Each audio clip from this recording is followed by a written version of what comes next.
Access Fort Wayne offers reflections of our community. Production facilities provided by Access Fort Wayne are a service of the Allen County Public Library. The views and opinions expressed do not necessarily represent those of Access Fort Wayne, the Allen County Public Library, or any other supporting organizations. For more information about creating your own television program with Access Fort Wayne, call 421-1250.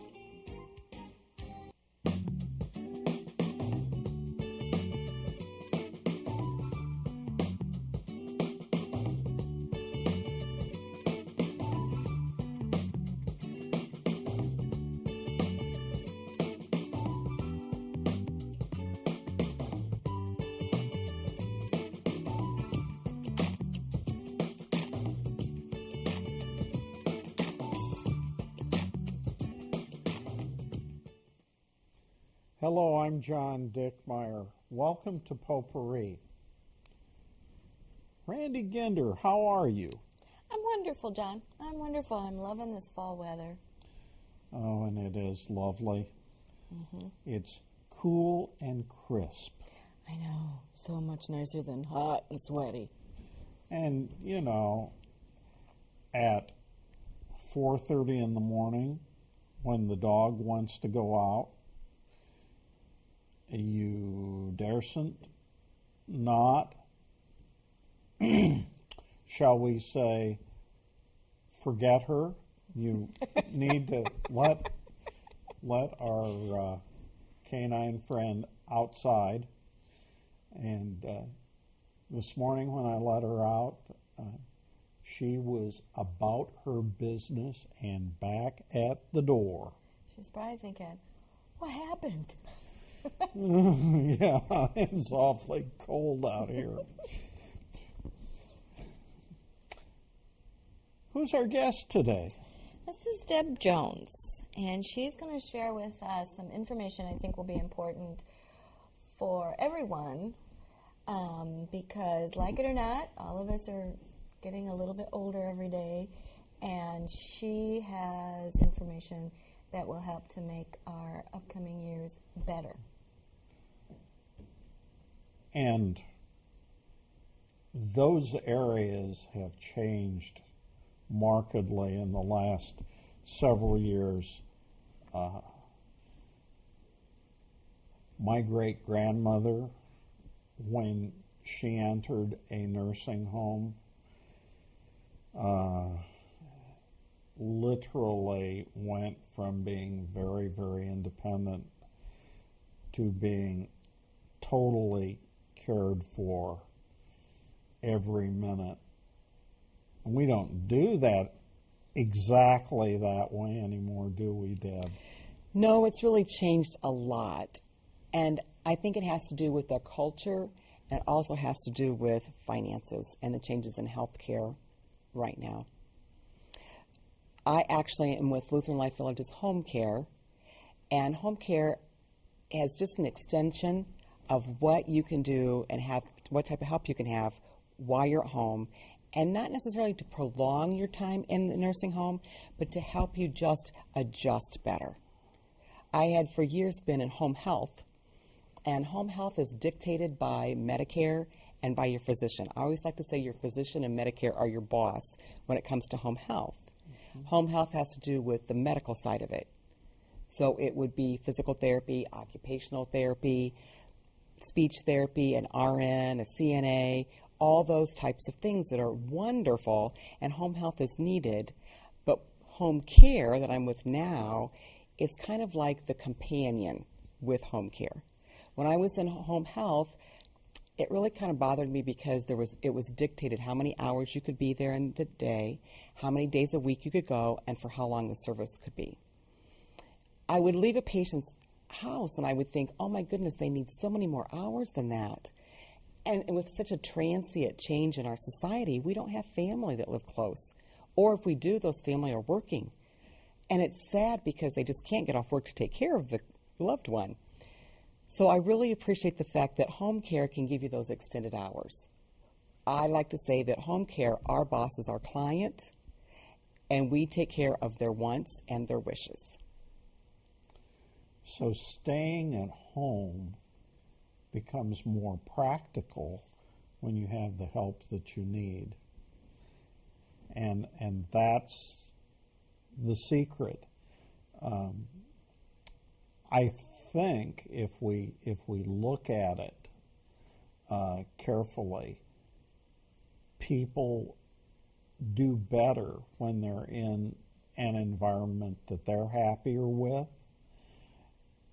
And sometimes the adjustments are not that great to make staying at home something that, number one, that the older or more infirmed person can do. And they're happy. The residential people are happy because they don't have someone who really doesn't want to be in a residential facility. And the families are happier too. I like to say that there's phases and seasons of life, and that home care actually is wherever we go, wherever your home is. So home care could be in your home, like you were just referring to, or it could be in independent living. It could be in an assisted living, or it could be a person being dismissed from home care or from rehab. So, for instance, we go in your home, in the community, at Lutheran Life Villages. We could do companion care. We can do respite care, fix your meals. I had a caregiver who came, and she had all kinds of stuff on her shirt. And I said, oh, my gosh, what happened? And she said, oh, I made snickerdoodle cookies today and lasagna from scratch for our client. So again, the client's the boss, and that's what they wanted. So it's just been fun to see how we can really help that person.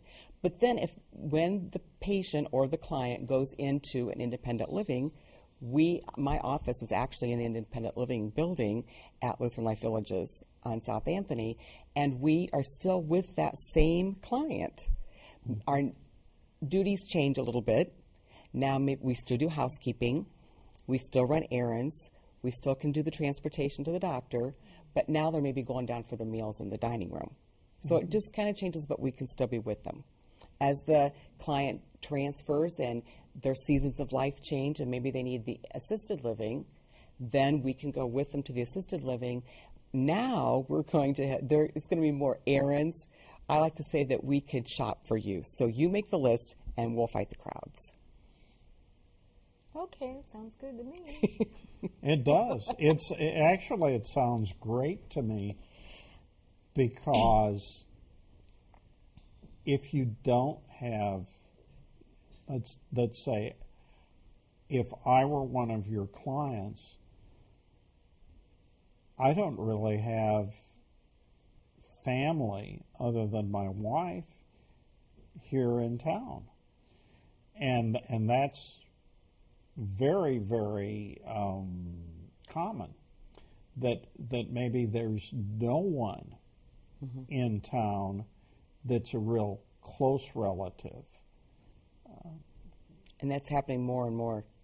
That when I was in home health, and I still do this now. I go to see the client at the hospital, and I said to a lady, "How will you be going home? What time will you be going home? What family members are going to come pick you up?" And she said, "I have to take a taxi because I don't have anyone else." So you're right. I think it's just because we're all so transient. They love their family, they're just not here. Years ago, I took a class on geriatrics, and it talked about, even though they may need all this help, how is it best to help them? And they said that the longer they can keep someone in their home, the better they will be mentally and oftentimes physically. But they also talked about what you're saying is if they have a common denominator, follow them through that process. So if you're going to Mary's home and you're helping Mary, and then Mary has to go into assisted living, she still has the common denominator of the same people coming to help her, because just moving from their home into another facility can really confuse them. And if they have this common denominator, then that helps them mentally to get used to their surroundings. And they get used to that caregiver. There are so many times when the client requests the same person. And it was really fun because we have a client out of town, and I was changing shifts, and the person who was on third shift came to second shift, and she was on second shift for a while, and she was going to move back to third. And they called me and said, "No, please don't take her away from second." And I said, "What is it that she does that's so special that you can't live without her?" Well, she plays the guitar and sings in the evening, and that helps the lady to go to sleep that night. How neat. So there's lots of other perks that we provide for home care at Lutheran Life Villages that it's not described in a brochure. We have another client who the staff came to me and said, I really think that she could get out more. She really, I think, is sad sometimes. So we introduced her to the community to see if we couldn't take her to some of the events for senior citizens in the community, and helping her just be more cheerful and be around people more. So actually you become their family. Exactly, yeah, that's true. So the basic difference between home health and home care is home health, they need some kind of a medical something, a treatment, medicine, something they need medically, which would require a nurse or a CNA. It has to have a physician order. Okay. Then home care is their family. I mean, for my mom, I will take her to appointments. I will, we'll stop at the grocery store. We'll go to the post office. I mean, she still drives, but she only stays in her area. So if anything's out of her area, she can't go. She won't go, which is fine. It's a good thing, probably. It's really a good thing. I'm happy with that. And if she watches this, I'm in trouble. But anyway, but I take her those. So you're doing the things that the family, if they were capable of doing, either living in the area or having work hours, would do. Exactly. And something else, when I took this position that I didn't really think that would happen, but another entity for home care has been, for us anyway, we partner with the home health care companies, which was I expected, but we partner with hospice. Oh. And that was another area that I just had never thought about. And the reason that came about was because the hospice companies, again, are dictated and governed by Medicare. So they're not in there 24 hours a day. And it's not always easy to staff a 24-hour. Mm-hmm. And the situation that I talked about out of town with the gal who can sing and play the guitar, it's a hospice situation. So we're there when the family or the volunteers are not able to be there. Okay. And it's just been a really neat experience to be there to help that patient. So who pays for this? Because everybody wants to know. Exactly, and that's right. It is private pay. Okay. We do take Medicaid waiver and choice and some of the other programs, but Medicare does not pay for home care, and it never will. Probably. Okay, but Medicaid does. Medicaid does, and so does Medicaid waiver. Medicaid waiver does more so. Do we have time for you to describe the difference between those two? Okay, never mind. But let me if they have it out there, they know it. No, if they would call Aging and Home Services, which is a wonderful agency here in Fort Wayne, they have a book that's called the Council on Senior Services book, and it lists every home care, every home health care, and every hospice, every company, and they also give education information about all those different insurance plans, Medicaid waiver, choice, money follows a person, all those different programs, and it's on Lake Avenue, so they would be glad to help. And Lutheran Life Villages Home Care is part of their program. Okay. Now, you have independent living, you have assisted living, you have nursing home. Mm-hmm. Okay. Is your independent living, are they freestanding buildings? There's another place in town, they have independent living, and they're like duplexed homes. Or are you like apartments in a big building? We're apartments at the South Campus. Okay. Lutheran Life Villages started 80 years ago, and we first started in Kendallville, and it was where people went to die. It was Lutheran homes, and that was kind of their thinking back then, 80 years ago. Since then, we have the South Anthony campus, which is a beautiful, wonderful campus, and they changed the name after that facility was built, and they changed it to Lutheran Life Villages because it's a place to live. I like that. And those apartments, they have wonderful amenities. You can choose many choices of square feet. Some are bigger than small homes. Okay. 2 bedrooms. They also have a theater. They have their own wellness center and fitness. They have a wellness director. They have an activities. They go on bus trips out into the community. But what I really appreciate most, too, at all of our campuses is that we have our own, each has our own individual chapel with their own chaplain. So that's been a real, I think, blessing and kind of a calmness that is extra for all the campuses. But and I kind of say that you have alone time, but you're never alone. And I notice that the independent living, those people really look out for each other. They become friends. It's a neat experience. When I first started with Lutheran Life Villages Home Care, my predecessor only took care of the clients that were on that campus. Now they've asked me to go out into the community and serve everyone. But my office is still right now in the independent living, and it probably was a good thing because I got to know the history and the heritage of Lutheran Life Villages. I used to, with what I do for a living, hold meetings at another facility, and it was a clubhouse by the independent living. And the one of the ladies that came to my meeting one night, she commented that she had tried to get her mom to be in the independent living, and her mom balked at it and refused to leave her house, and so that didn't happen.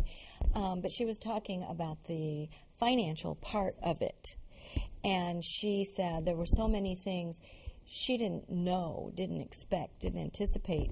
So if somebody is considering, who do they talk to about that? You? For the independent living, no. Okay. For the independent living, I would contact Lutheran Life Villages, or our website is, I think, at the bottom of the screen. And if you could go on the website, and there's actually, on our website, there's information about each of the different campuses and also what every campus entails. We just opened a new campus that's on Coldwater Road between Wallen and DuPont, and that's a nursing home and a rehab. And they just became Medicare approved, and so they are taking patients at this time. So it will have every single campus, plus it also has the home care information. Are they planning on expanding the northern one to be like what's out south? At this point, not right now. At this point, I think they really have such a neat philosophy that they want to be good stewards of their money, and they also want to make sure that they're utilizing the campuses that they already have to their full capacity. Which makes sense. The only reason I asked is my mom's 82, so I know all of her friends, and so I hear them talking about all of this stuff.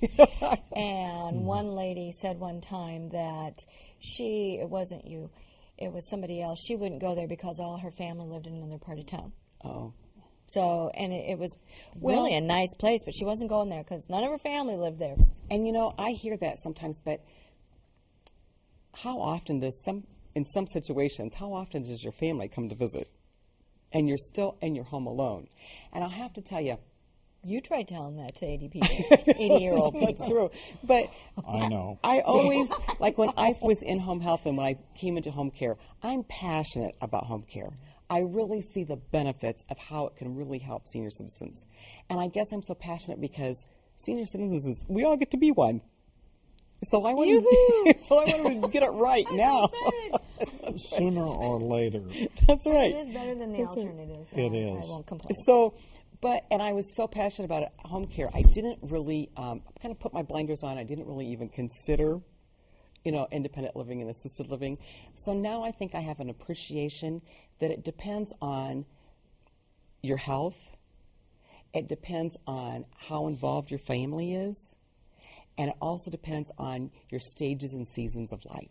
Mm-hmm. So there isn't just one pat answer, and some people will be using home care. They maybe will skip the assisted living and go right to the nursing home. Mm-hmm. You know, or they'll maybe skip the nursing home and go right to the hospice. So it just really, we're all terminal. You know, so we were terminal the day we were born. Exactly. I have to remember back in the 1960s, my grandmother was in the Kendallville facility. Oh, okay. And needed to be in the Kendallville facility. Had an advanced case of what we would call today Alzheimer's, and had some interesting characteristics as a result of that. Would repeat herself quite a bit. This is a woman who was very active in her own day, and we used to remark that she still enjoyed everything that she enjoyed when she was better than she was.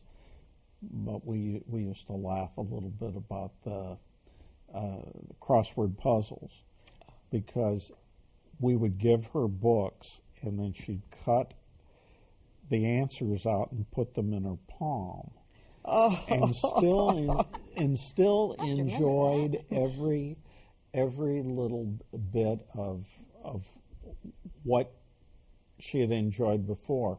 And that's something that younger people don't realize, that, as you said, it's stages of life, and we carry with us all the wonderful things that we've learned along the way, and so some of us are more independent, like my 95-year-old mother-in-law, mm-hmm.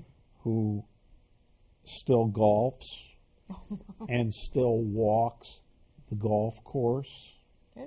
That's a key. I think I like to eat lunch at the independent living dining room. The food is fantastic, and I like to visit with the folks there. And I ask them oftentimes, what helps you to be so healthy? And that's one of the main things they say is walking. We just had one of our clients that we take care of is 85, and her mother just passed away. Her mother was in the nursing home. She was in the independent living, and her mother was 108. And her mother played Scrabble every day.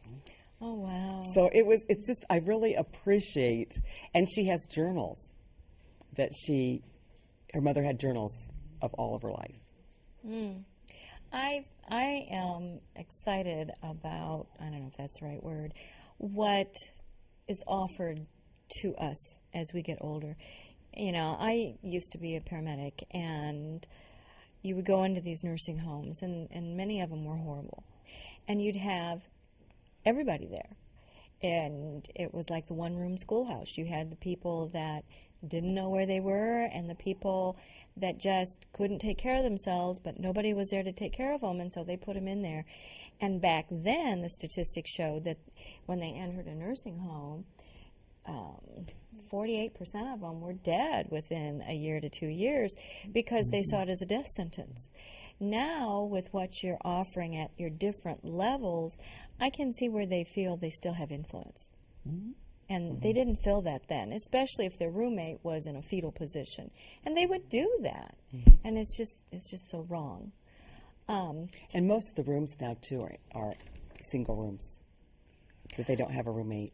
I know. My mom, like I said, is 82, and her biggest fear is that she'll go to a nursing home. I mean, she has adamantly stressed she'd rather be dead than go there.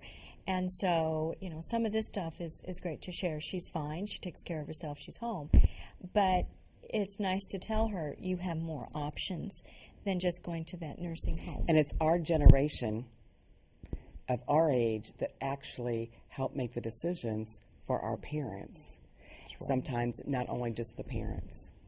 Mm-hmm. Oh, I know. And she looks at me for answers, and I used to go, I don't know. But now I can give answers because I call Deb and say, okay, now what do I do with her? But I have a friend, she's 87, I've known her for many years, not in this county. She fell and broke her pelvis, and she's been at home. She's an old farm lady.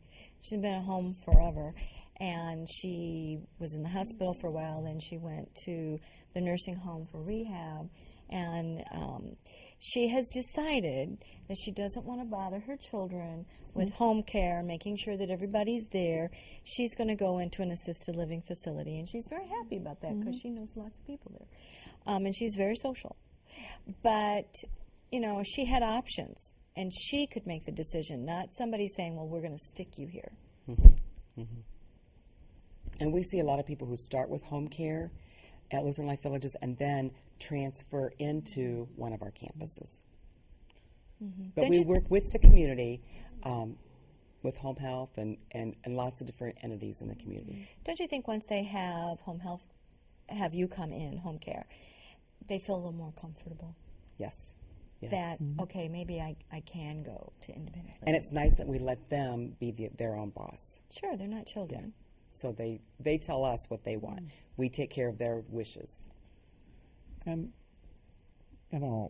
one of the big changes that I have noticed is that hospital stays are so much shorter.